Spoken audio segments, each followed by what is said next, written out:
conversation. Prioritize Carl TZ or prioritize Sanford. We're going into the draft where again, Echo lost the previous game, so now they have the choice whether they want first pick or second pick. Welcome, Atlas, the very nice young Chad here. Actually, he's pretty old, but he's pretty big himself. Going into the draft, and it looks like it is going to be Echo on that first pick. They even panned out the Diggy. Interesting. Yeah, they want opportunities to actually bring out that team fight. They want to be able to punch their opponents. Ooh, wait. Joy? Yeah, Joy's looking mighty fine unless they want to go for that Frederick. Yep, Frederick gets locked on in, and Burnix Flash, they got some good options. But they're, wow, Joy, straight off the bat, and they pattern her up with Valentina. So quick. Joy, man, like, everyone loves the Joy, but it's so annoying. Like, not the tankiest of heroes, but the moment you see Joy dance, you're so surprised, you immediately go back to the base. I mean, it can be a mild inconvenience at times, and others pretty exhausting to deal with. But now we see a switch here, a switch up, right? Arlet being picked up here in the first phase, and this is what we talked about. Does it warrant an early Sanford pick? Not really sure. Is this Arlet for Sanford? I mean, I'm assuming so for Echo, right? Because I'm not thinking that there's no flex here, right? There's no way this is Arlet Gold. Or Roam. Arlet Jungle? Franco mid? Let's not Franco Gold. Let's not go crazy here, ladies and gentlemen. So this is how Todak drafts. That makes sense. Carl TZ, Jungle Fredrin, Arlet EXP Lane, and Franco Gold. I mean, Rome. I mean, it's pretty straightforward. I think this draft is going to start falling into a place where everybody's very... Again, this is a very typical draft pattern. We've seen this many times before, especially if you start with the Fredrin very early on this year. And then we see the carry to follow up, right? 3 potential tanks that you can shred down, plenty of true damage, and abuses the fact that you have max HP. It seems like a no-brainer. Speaking of no-brainer, I have no thoughts. Kadita getting banned out. This does show that they're really making sure that Donut doesn't get punished very heavily. Now I gotta go with the moniker of Donut again, because his signature heroes are like the Beatrix, the Leslie, the Brody, very long range, very high burst, which is kind of like the opposite here with Carry, very short range and very attack speed dependent.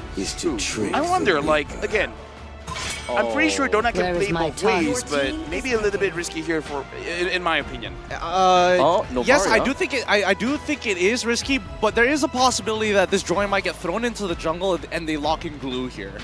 Glue's been banned. Glue's been banned. All right, I'm just dumb. But at the end of the day, right? Why ban out the farm? I agree, by the way. Just letting you know. But yeah, but why ban out the farm at this stage of the game, right? I think it's pretty straightforward that even no matter what Echo gets, even if they get the insurance policy, they still have the IMU coming in from the Valentina. So what warrants getting rid of the farmers when they can technically look for something even worse, right?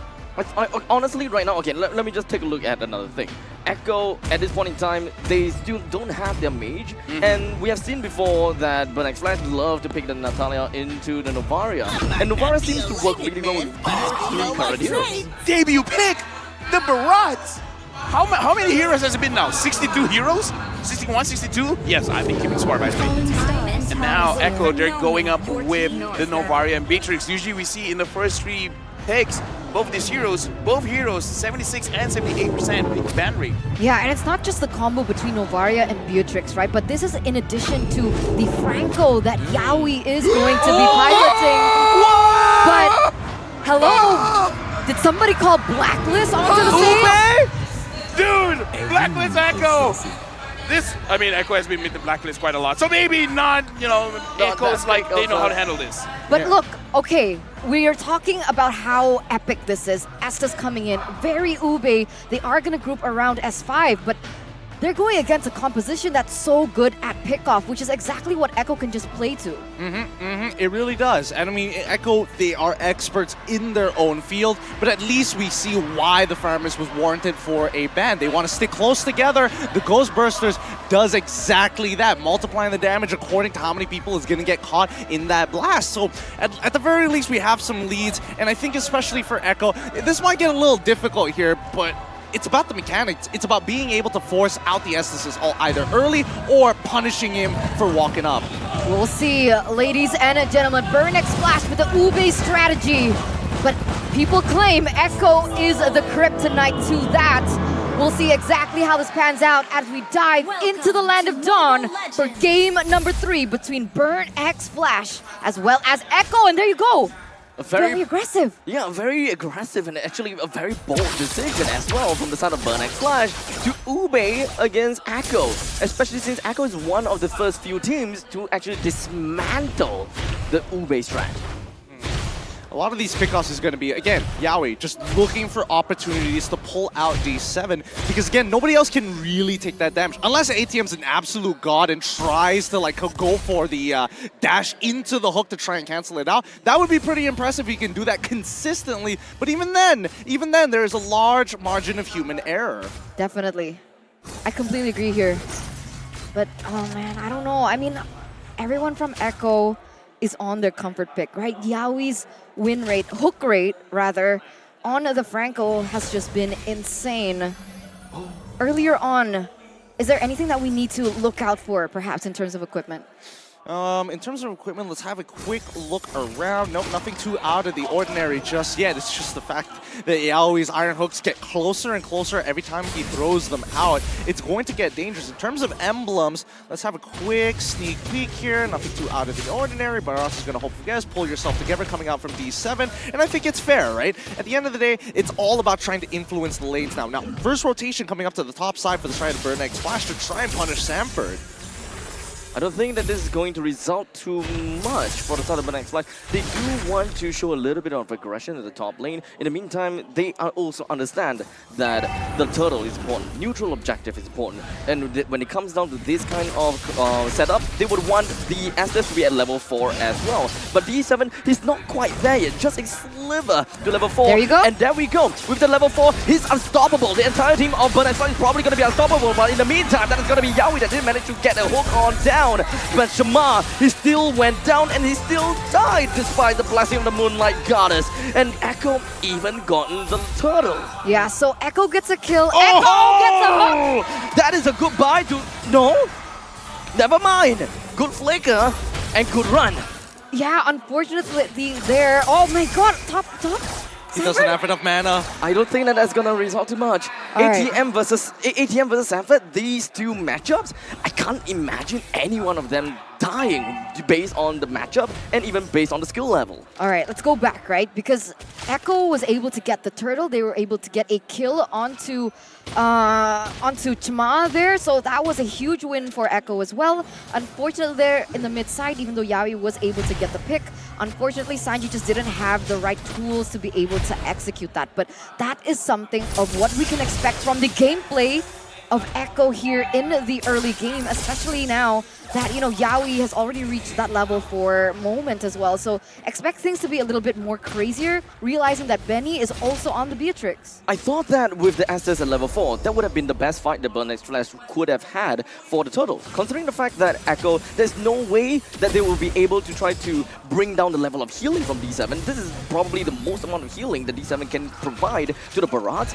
yet Barat still died. Yeah, I mean, first of all, D7, he's not going to be able to move as quickly out of this lane. Priority comes into play, and Benny QT is able to force that, unlike their dual Donut in D7 on the bot side of the map. ATM and Sanford have been having a lot of these fist fights up on the top, but at the end of the day, that Daytona's welcome coming in from Rots got cancelled out, and that's when Echo starts turning the tides. And you can see that being, you know, reflected onto the economy lead that they have actually built for themselves, right? Already 1,000 here in the first 4 minutes of the game. It seems like when it comes down to map pressure, it's quite equal, but you can see that both of these teams, with how aggressive that both of these teams want to be playing, they are centering their focus on the next objective. The turtle currently pulled towards the side of Echo. ATM pushes forward and it will want to take down the turtle. But unfortunately, Kaltizi is the one that takes the turtle. Final slash that will put D7 in not a very good spot. The rest of the members from the side of Echo will want to burst down ATM, but that's a nice snipe. The Echo Spear connects down onto ATM, which tried to run away. Kaltizi left with not a lot of help to work with. Yaoi immediately gets a hook down onto C-Can and flickers himself towards the turret. Yeah, 1-for-1 trade, but Echo still pick up the turtle. You're right? I mean, D7 gonna be able to use that ultimate. He's been utilizing it a lot better so far. A lot of sustain coming in from his team.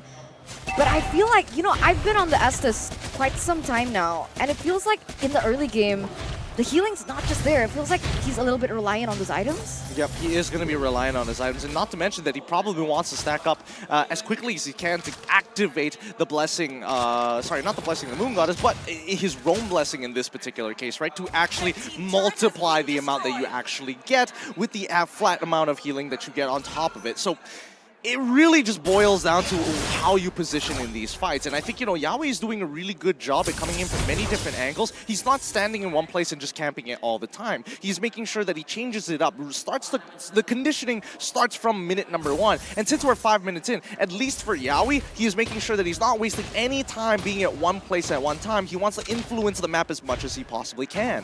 And on top of that, right, nobody from the side of Burnix Flash brought the Purify, so let's go. Oh, see, there you go. Steppy hook onto C-Cat. Bring him down almost immediately, and Carry is stuck in the bottom lane. This is more or less a great spot for Echo to start moving and pushing the turrets. Pick off pressure, pick off pressure, pick off pressure is what Echo just really want to play around, right?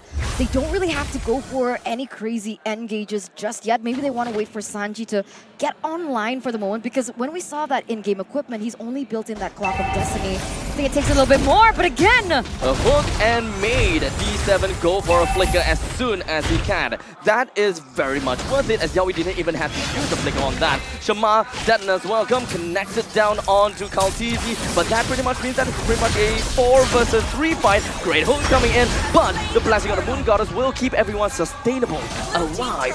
Echo, they're not interested in the fight, they got a turtle. I mean, look at that. D7, when he's running in and pops down his blessing of the Moon Goddess. Oh! Big hook, once again, suppressing down on Shama. He's dead.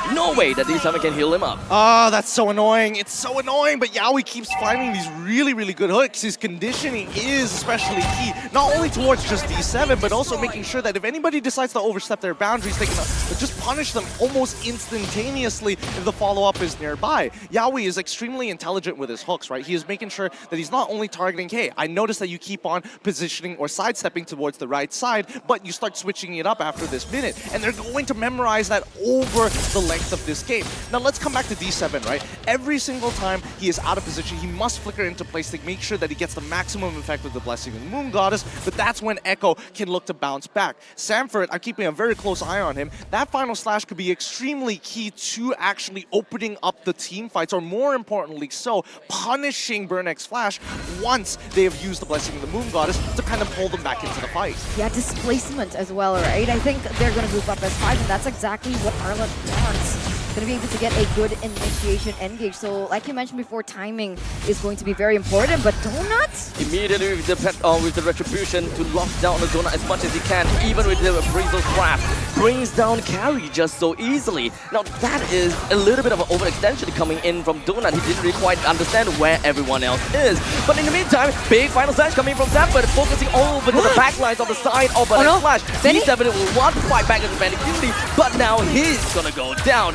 We've got ATM that still wants to hold on the front lines. Rhythm of Joy keeps him alive. D7 is still alive as well. Told you, final slash, pull him back into the fight, and then you can start following up all over again. Ideally, Kaltizi probably should have been on that right side to kind of follow up and lock them down for even longer, but somebody has to face Chima, and, well, it's got to be him. He's the only one who's tough enough to actually maintain his lead. I mean, he's level 12 compared to level 10, and let's not forget, ATM, at least he was able to kind of recover 1 kill onto Ben QT at the end of the day, but doesn't change the fact that Burnix Flash have to play this very passive role and approach towards Echo. And it feels like that seems difficult for their playstyle, their personality, right?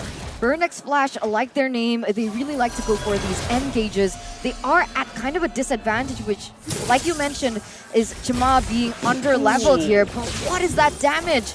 Do they really want to contest for this Lord? For sure, D7's just going to top him up like you're going through a toll, and now you're back all the way towards that Lord. This is going to be a full 5v5 fight, so don't blink just yet, unless Burnix Flash decide not to, but it doesn't feel like they should back away. I don't think that Echo is necessarily going to commit fully into this Lord just yet. Oh, never mind, as we do have the suppress. It's not a knockup coming from the side of Lord. Shamar takes the Lord away from the hands of Echo. The Detonus welcome, unfortunately, was dispelled by the fact that Kaltizi runs away. Donut gets a kill. Benny Cutie gets a kill. There's a lot of tracers coming all around the place. Echo is 3% down. ATM eventually manages to push himself forward, advances, and now Burnix Flash, they've got the Lord, they've got the first to defense turret, heck, maybe even more. 3-4-1 trade, and it could amount to more here. And this is the power that ATM has when he gets this joy. It's, they're about to lose an inhibitor turret here, unless, I mean, Sanji, he's got to be able to clear these waves fast. They're going to spawn up. They will be able to hold up at their inhibitors, and that's great enough. But let's cut back into this replay and look at it one more time. When did it go wrong? Because again, you're 2 levels down. Realistically, that shouldn't be the case. We see that Shima starts walking up, and immediately Kaltizi is able to dash out of range, but the Blessing of the Moon Goddess allows the entire team to kind of power through the damage that Benny QT is providing for the rest of his team. And I will say that the Nibiru's Passion slightly late on the draw, probably wanted it to pop it a little bit earlier to help the neutral objective, but at the end of the day, it's still Shima who walks away with that Lord. That is definitely a tough fight for Echo, and I don't think that they would want to reenact that again. This doesn't feel like what Echo would have done in a fight if they were to face against Blacklist International. But I gotta have to say, Burnix Flash, they know the Ube, they understand how they want to play the Ube. And carry is only 3 items in, with the Corrosive Scythe as well as the Golden Staff and the Wind of Danger. It kind of seems as though he's still pack a long punch. Yeah, Donut's still doing a lot of damage, right? Even so, and as this game progresses, Donut is going to have even more damage, especially to the front lines that Echo has committed onto. Kaltizi is going to be in danger. Sanford, when he tries to go in for these engages, it's going to be all or nothing with the commitment that they've actually come to. And that's assuming that, you know, they're going for that all in. For all intents and purposes, Sanji is just going to be farming up the damage stats pretty much the entirety of the game with the Astral Spheres, but he's getting that top up from the side of Burnix Flash, the continuous top up, in a matter of fact, from D7. Oh, can already hear the crowd trying to give some encouragement towards Burnix Flash, because right now the game isn't really in their hands, right? For all intents and purposes, Burnix Flash don't want to be the one to engage first. I don't know about this, right? Do you think that Echo has the better teamfight comp? Because looking at it in a general scale, looking at it in the big picture, it feels like that's exactly what Burnix Flash wants. Yep, that's exactly what Burnix Flash wants. I mean, Echo, yes, they can team fight, right? But the main players in these team fights is going to be Kaltizi, Sanford, Benny QT, and sometimes even Sanji. But that's assuming that his abilities are up. He can only do it one at a time, and sometimes the AoE, you just have to be conveniently standing one on top of each other, no matter how good your aim actually is when you're utilizing these skill shots, right? So I think what it is going to come down to is just dancing around this Lord, and a lot of dancing. Wait, Yaoi. Does seem like it comes in from the side, immediately locked down to ATM, but look at the amount and disgusting amount of heal. He's gonna be staying all right. The Rhythm of Joy from the side of ATM will be able to open up the map enough in order to scout out where Yaoi and Sanji is. The entire team of Echo is just gonna be falling back, and I don't think that they will be capable of taking down this fight. Kaltizi goes to the stomach of Shamar. They're all gonna be pounding down onto him. Kaltizi goes down, Benny Cutie flickers away, but that is all just completely wasted. What is going on? What is going on with Echo in this game? Is it Burnix Flash just burning up in terms of their performance? Or is Echo underperforming here? I think they understand that they can't get through this healing, right? There's just too much. Unfortunately, they haven't come to a point where they can look to completely one-shot. And now with Lord crashing down on this inhibitor turret, this could be the end. And the host connects down on the Shamar, suppressing him down. Big final slash coming from the side of Sanford, but where's the follow-up? Where's the damage coming from? ATM is dead, but the rest of the members from the side of Burnix will definitely want to follow up onto the core. He's slowly tickling down, but unfortunately, they are going too much of the core. They let the entire team of Echo pummel them down. Did you hear the crowd just cheer on Burnix Flash? And maybe even Echo in that engage? This could definitely be the turning point though for Echo because perhaps they kind of misplayed that? Would I call it a misplay? Deja vu, rather. I would say it's more like deja vu, right? Because I'm looking at D7, he didn't have his flicker at that point of time. Even his ult also, I would question whether it's actually usable at that point because Sanford came up pretty huge with that final slash, right? Able to displace the right amount of targets to fall up with Sanji to make sure that his damage is effective. Let's look at the instant play run one more time. Let's see if I missed something out here, right? We see ATM already with the ult. Sanford tries his absolute best and yes, the camera doesn't catch him out perfectly, but we do notice that in the meantime, Benny QT is able to walk up right after he spawns, instantly capitalize on the time bought by the rest of his teammates, and they finish off both Donut as well as D7 in quick succession. And on top of that, right, now we're going in the 15th minute of the game, right? Things are getting a little bit more even, I would say, right? Echo is reaching the points where they are going to come online. We see that items are being built. They're getting to that point. Sanji already has a Divine Glaive. It feels like that's going to change the dynamics of the team fights. But what I still feel is a little bit iffy or sus is that Echo still wants to commit on these 5v5 team fights. I understand that Echo does have it in their kit to go for that, right? They have the AoE with Sanford, Carl Teasy even Benny as well as Sanji, but against the sustainability that D7 gives them, is it still wise to go 5v5? Why don't they just go for pickoff?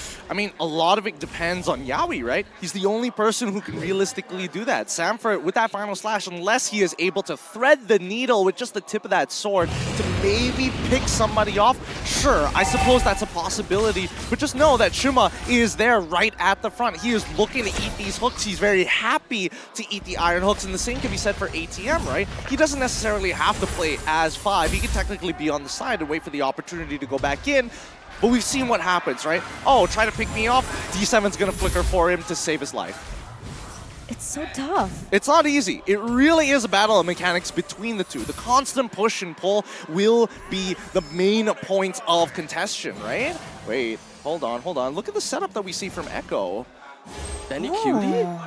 He's all alone at the bottom lane. That sounds very scary, but I think that Yawi actually locked down onto him with the bite. And that is ATM dead. Echo can actually come back and try to find a fight against, Burnex Flash is now in a tough spot. This is what I was talking about, right? This is what I meant. Pick off. This is what they need to go for. Iron Hook onto D7, he flickers out. He's gonna be A-okay at least, but the Lord even had to go for a reset. Ooh, last projectile didn't get hit there, and I think this is great. Now Echo can start fishing once again against Burnex Flash. It's still a 50-50. Ideally they killed Chima, but it just takes way too much time. If they can get CK, oh, Yawi was close there. Chima is slowly trying to walk himself right in, but the suppression ensures that he would not be able to get the retribution. But before that even happens, Benny Cutie brings him down almost immediately. Terrifies down onto Yawi. The rest of the members for the side of Black Flash wants to punish Echo. They want to ensure that that Lord would not amount to anything by killing them down. But that was the big final slash coming from the side of Sanford. He continues to push on these advantage. Sanford tries to run himself away. He almost got it. ATM wasn't able to come himself right back. C-Cat runs away with a quick little dash. D7 left all alone based on the fact that he's got no mobility. It's gonna be left with ATM and C-Cat. ATM has to fight the world all alone. He managed to kite away from the Astrosphere, but let's be honest here. ATM, Shamar, C-Cat defending against the rest of the world. I don't know. The adjustment is huge though, right? By the side of Echo. 12 seconds left. They do have time. That's well, Echo connecting down ATM. He tries to bring down the Sanford, but Shamar, he did manage to successfully do so. Echo came in with only one mission, and that is to bring down the inhibitor turret. With 5 members available from Burnex Flash, it's a lot more difficult, as you can see here, for Echo to get things on the board. Split them up one by one. They are no contest, no feat against the entirety of Echo. Yep. And I mean, the only way they're going to do that, I personally wish that they were able to get a side inhibitor, not just the middle inhibitor, right? Because mid lane is very easily cleared, and it's honestly always cleared when you're starting these lore dances. I will say though, Sanford, holy cow, that very, very last fight just before the inhibitor fell, he sustained for way too long there. I'm surprised he lived that long, and he's able to pull that off. Now, looking back at the items so far, it's all about building defense and making sure that you live. These immortalities are going to be worth a lot. All right. Echo still, though, leading with a 4,000 gold lead. But honestly, at this point, 19 minutes, and it's been 19 minutes. Can you imagine? Already a 20-minute game here. Things could go either way. Somehow, Burn X Flash, they need to force a team fight. But the way that Echo have been positioning, like you caught up earlier during that team fight, I feel like that was very intelligent. And you can see that they're trying to replicate the same thing again. 44 seconds are left on the clock. You can see that even Karl'Tezi is still at the top side. How are Burn X Flash supposed to bait them in that situation? Well, ATM, he's going to have to go out of his way to into the side lanes, right? But with the lack of information and considering the last time that ATM ended up dying on the bottom side of the map because of the Bloody Hunt and as well as Benny QT hiding in a bush, I think that even Burn X Flash recognized that maybe we just wait, right? Maybe we just hope that Echo is looking for something bigger. Because these neutral objectives, it's hard to walk up, especially when you have no information whatsoever what's on the top side of the map, and nobody is showing themselves. Yeah, now the macro game begins, right? The chess play is how I love to see this go. And you know, Echo, they have made a name for themselves. Their macro is usually on point, so it's very exciting to see how they're going to react to it and how Burn X Flash are going to try and challenge that kind of chess play. Okay, so they're making sure that they're hugging towards that right side. They know that the mid lane is pushed out for now, but they're still keeping very tightly knit. Notice Yaoi's position here because he is going to be the big opener, and if he finds Donut early, this could be a quick ult from D7. It's all about dragging the Lord away, and Karl'Tezi is doing an impeccable job of doing so. But Next Flash have to really get himself out of their comfort zone, out of the brushes, in order to really get a peek as to what's the health of this Lord. In the meantime, Sanji as well as Yaoi can find the right opportunity to jump right in with the skill snipes. Shamal loses the immortality. He's gonna go straight down, but the suppress actually saves him for just a little bit while Sanford goes in for the start. Shamal still is gonna be A-okay. Sanford back into the main line with not a lot of help to work with. CK comes in from behind. He wants to get a kill down to Sanji. There's still immortality going on. He's going to be all the way behind the enemy's line. How is this gonna be like? CK stays alive. He's gonna be getting down the immortality on the side of Sanji. Sanford still stays alive as well. He himself alone manages to push the entire team of Echo away. That is absolutely crazy if you ask me. This will allow Echo to re-record himself and get themselves back in this game. Immortality popped from the side of Karl'Tezi. The blessing of the Moon God is just going to be popping between every single one of members of top side. PXF. Top side. This how it's going to end? This is how it's going to end. Echo, Sanji, and the rest of the group. And it out! What? Wait a second! Wait! The police knows! That's unlucky. That's so unlucky. Sanji dies, the auto attack is enough, and the minions spawn at the perfect time to push out the rest. How unlucky. Listen to the crowd roar in this second. Whoa! No! Is this really how it's gonna end? Yaoi, Benny QT broke through all odds. They broke through like an Olympic sniper, and they just wanted there to end so badly. Sanford is the only person left standing. Look at the timers, ladies and gentlemen. Karl'Tezi is going to be up. Sanji is going to be up in 10 seconds. 3 of them. Will it be enough? He's got to pull the Lord. He's got to pull the Lord. The desperate manipulation of the Lord is what's going to be working for them. As when X Flash immediately with that as well, because they move on to connect on the Karl'Tezi. HP not looking well. Both of them, Karl'Tezi, Sanford, taken down. But X Flash, they take this game. They are conducting a medley of death on the terror on the Orcus. This is not the result that many was expecting. Absorb the crowd. Right now, ladies and gentlemen, I have never heard a roar this passionate in a very long time, if ever. A huge upset for the Orcas. They were seconds, hits away from taking the game. But Burn X Flash were able to take game number 3. Gideon, what is this? Most would say a miscalculation. To a certain degree, a little unlucky, I'm not gonna lie. Minions, and especially with Sanji, the way that he tried to pull that off at the very end, it was looking so good for him. If only he just swapped his items, got more attack damage, I think he could have finished that off. Go big or go home moment, isn't it? Go big or go home. I mean, I understand. Echo wanted to end it as early as possible. But if they played a little bit more patiently, do you think that they could have won that game, LaFell? Yo, you know what? Here's the thing. I'm just gonna call it, this is a work of fate. God intervened. Because let's face it, right? That was a base race, and let me assure you, ladies and gentlemen, if I could take that camera and I could show you around, this is not a football stadium, but my oh my, does it feel like it. That's what I was saying, right? What? The roars. Dude, the ground was shaking. It was actually rumbling The like vibration. we got isekai'd into Shingeki no Kyojin. The skies was rumbling. Even God was like, you know what, that was a good game. That wasn't it. Like, okay. We thought that the previous series, we couldn't top that. I thought Burn X Flash would have thrown. They were in the base. They were standing in Sanji's circle of doom. They all died. And the MVP, D7, 0, 2, and 12. Hoi my mouth! That means cheer, right? Yeah, everyone cheer. Everyone cheer. Hoi my mouth, D7. Cheer for D7. Oh, what a game. Are you guys speechless? Yeah. Do you guys want to rest? I wish we could.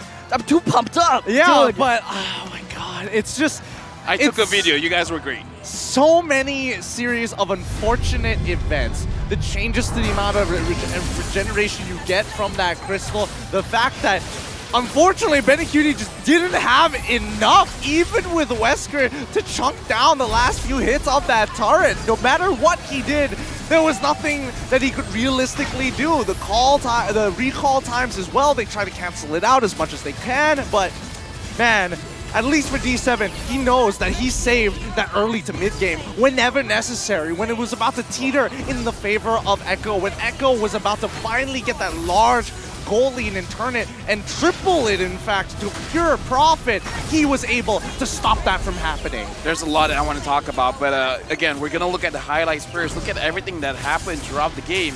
And Gideon, even you said the amount of unluckiness that happens all around. Again, this feels like Echo is fighting against fate, because no matter what they do, they just can't seem to catch a break. Sanji, how lucky can this be? How lucky? See? Look at Yo, that. the God. ballista that was closest. It was about to attack the turret! He got And even pushed. this. The Lord comes in! So one more. Dude, the Lord was on their my. side.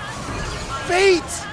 That's so unlucky. Right now, you know what Echo needs? They need Kratos. They need a God of War, but okay. Moving back. As we're looking at the itemization, I want to talk about something that not a lot of people can see on screen. But Gideon, talk us through the items.